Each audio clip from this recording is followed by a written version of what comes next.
It's time for Maggie and the Moms, sponsored by Tampa General Hospital. Welcome to Maggie and the Moms, where we celebrate but never sugarcoat parenting. On our panel today, we welcome back Joanna Sanchez, a mother of 3 and the founder of Local Mom Box, a subscription service that delivers boxes containing materials for kids' activities, coupons to local businesses, and gifts for moms. Stephanie Shepard is a mother of 2. She's also an empowerment coach who shares her tips for better living on her blog, which is called Great Life is a Must.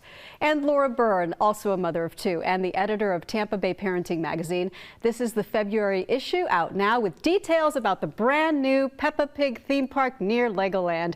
Read all about it. Ladies, thanks for being here. Good to be here. We're going to kick things off today with cameras in the classroom. Right now, Florida lawmakers are debating a bill that would allow school districts to put cameras in classrooms and microphones on teachers. Proponents of this say it's not a teacher's private space, it's also your children's space, but it's been met with mixed reactions. Curious to know what you think, Joanna.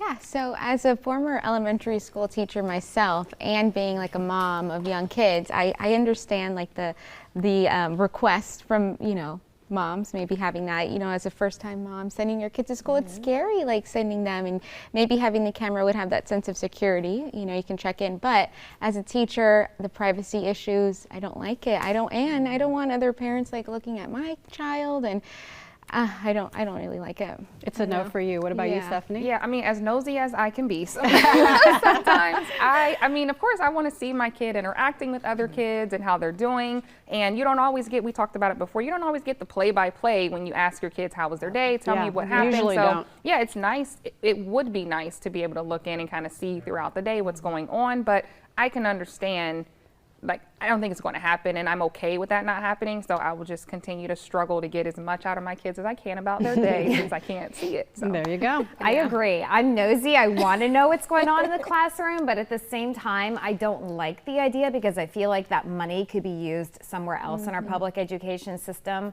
It's really needed right now in other areas. I think we need to take the focus off that and let's focus on the kids first and foremost. I get the whole privacy thing that it's, the teachers, it's not their private space, but at the same time, come on, let's be realistic here. But cameras, I think, do belong in places like daycares with babies because they can't speak for themselves. They can't tell us what's happening. Yeah. Agree with that. And also in Broward County down in South Florida, they also have it so that parents of children with disabilities can request a camera in the classroom in a setting where there are other children with disabilities. So in a setting like that where the kids can't speak for themselves or are extra vulnerable in some way, okay, I think that's fine. Yeah. In a regular school setting, it is a hard no for me. Yeah. Absolutely not. What are you doing? I think that the only thing you'll accomplish with that is to deter people from teaching here in Florida. Yes. And we are already struggling with recruiting quality educators in our state. Why would we do this to them?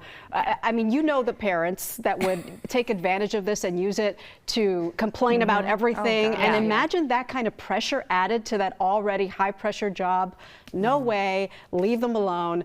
Hope it doesn't happen. Spend the money somewhere else. Yeah, you have the money to put cameras in the classroom. Use it to pay the teachers more instead. How about that? Okay. All right. Topic number 2 is, you've heard the expression, do as I say, not as I do. Oftentimes we're telling our kids, you can't do that, but there we are doing it, like no phones at the table for the kids, but then you and your spouse may be there looking at your phones. Okay. So we had a little homework for this second topic. We each asked our children this question: is there anything that I'm allowed to do that you aren't that seems unfair to you? This was from imom.com. What did your kids say, Laura? Okay, so timely because it's been very cold lately here in Florida, and this is my husband, not me. My husband will wear shorts but makes my kids wear pants, and it's a big thing. He comes out wearing his shorts and his polo shirt, and he's telling the kids to wear pants and a sweatshirt, and they're like, well, that's not fair. Will you change your mind now that they've brought that to your attention? Listen, sometimes we did have a day where it just wasn't worth the fight, but yesterday, because of the rain and the cold, we're like, it's happening, you're wearing the pants. Okay. Like, we're not gonna fight it today. Don't make us look like bad parents. But my son still put shorts in his backpack. Okay, So my daughter, she's 6, so I asked her, and she said, you guys get to stay up after it's dark. And so I remember the time when they discovered that mommy and daddy didn't go to bed when it's dark outside. They came downstairs and both of them are like, what are you guys doing? It's bedtime. So for her, she thinks it's so unfair that 7:30, 8 o'clock, we're not actually in the bed sleep like them. So. To me, that one's easy because kids just need biologically need more yes. sleep than we do. So feel free to use that. Oh yeah. What about you? What did you find out, Joanna? Yeah, so I guess in my household, we are like in charge of all the meals because Jonathan said that he never gets to pick what he has for dinner. Aww. And really? Well, and then when I'm ordering groceries, I'm like, is there anything you want? Last call. What do we want for the week? But I guess that was okay, enlightening, and that's what I like about this. You find out stuff that maybe you didn't think of their way. Yeah. My daughter said bedtimes, although she's 16, she doesn't technically have a bedtime. We trust her to go to bed whenever, but sometimes if she's up really late, we'll be like, hey, it's time. And she's like, you know what, if it affects my health or my grades, then tell me, but otherwise, why are you telling me this? Which, okay, I respect, I agree, I get. My son said, how come you guys get to watch TV on weekdays and we don't? Because we've had that rule forever where they can only watch TV on weekends.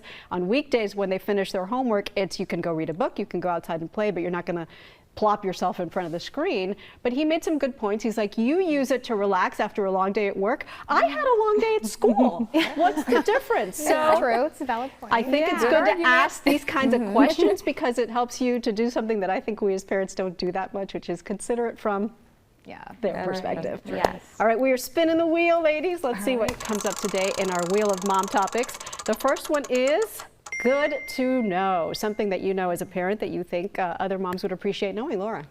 So this is a good one. I was actually touring the Tampa Fire Department, and one tip that they told us, and I don't know how I didn't know this, especially being a reporter for many years covering fires, but they said to shut bedroom doors.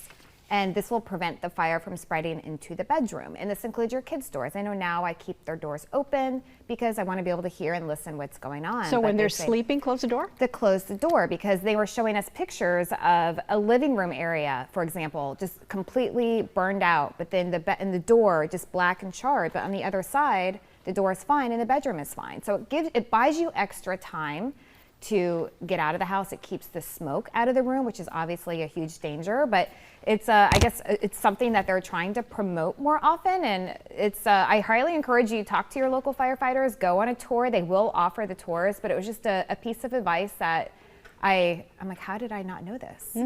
Good to know for sure. Stephanie? So I guess I'll stick with the bedtime theme. So I have been learning that if some people have really involved bedtime routines and there's all these things you have to do, sing the songs and whatever. So for me, I've learned to kind of break it up once they come home from school. So at some point, during the early evening, I'll say, go put your pajamas on, but come back down. And then later on, go brush your teeth, come back down. And so by the time it's actually bedtime, all we've got to do is read a book, say a prayer, and boom, they're in the bed. So it makes bedtime a lot less stressful on all parts. Nice. What about you?